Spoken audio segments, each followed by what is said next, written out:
The trial of 4 Blackwater mercenaries in the unprovoked massacre of Iraqi civilians in 2007 is probably not the biggest news item of the day for Iraqis, faced as they are with a national crisis of potentially apocalyptic dimensions.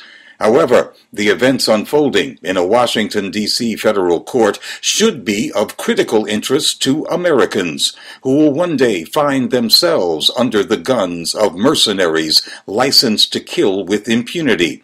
In fact, it has already happened in New Orleans after Katrina. 2 years before the atrocity in Baghdad, Blackwater descended on New Orleans in force in the wake of the 2005 hurricane, setting up a downtown headquarters and deploying its troops in full battle gear, armed just as they would be in Iraq. Jeremy Scahill, reporting at the time for The Nation magazine, said Blackwater troops told him that in addition to having been authorized to use lethal force, they were also empowered to arrest citizens. Many of them had flown in straight from Iraq, but now they were occupying a great black American city. At least 5 mercenary companies patrolled New Orleans under contract with Homeland Security, including an outfit of Israeli ex-Special Forces troops under a company named Instinctive Shooting International. Civil liberties activists warned at the time that placing an American city under mercenary occupation is illegal, but neither President Bush nor Barack Obama nor the Congress or the courts have clarified the question of mercenary deployment.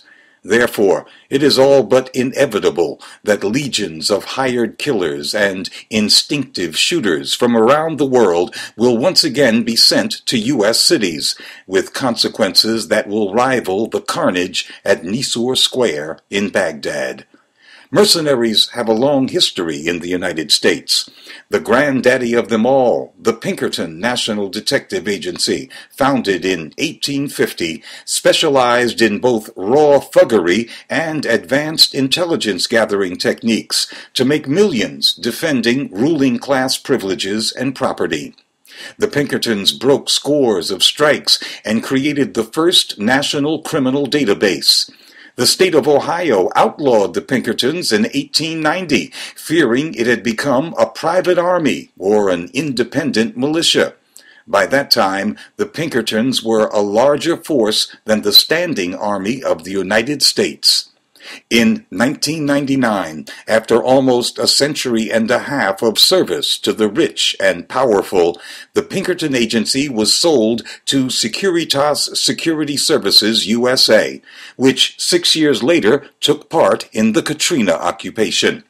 However, we must be clear that the driving force behind the explosive growth of killer corporations is the U.S. military, which trains the assassins and sends them on missions of murder around the globe, and later hires them at fantastic salaries through mercenary corporations, which in turn become indispensable to the U.S. war machine. As long as the United States is allowed to act with imperial impunity on the world stage, its uniformed and civilian armed forces will recognize no laws, no limitations on their behavior. Private soldiers and mercenary corporations are only reflections of the government that gave them birth. For Black Agenda Radio, I'm Glenn Ford. Go to blackagendareport.com to sign up for email notification when we put out a new issue each Wednesday.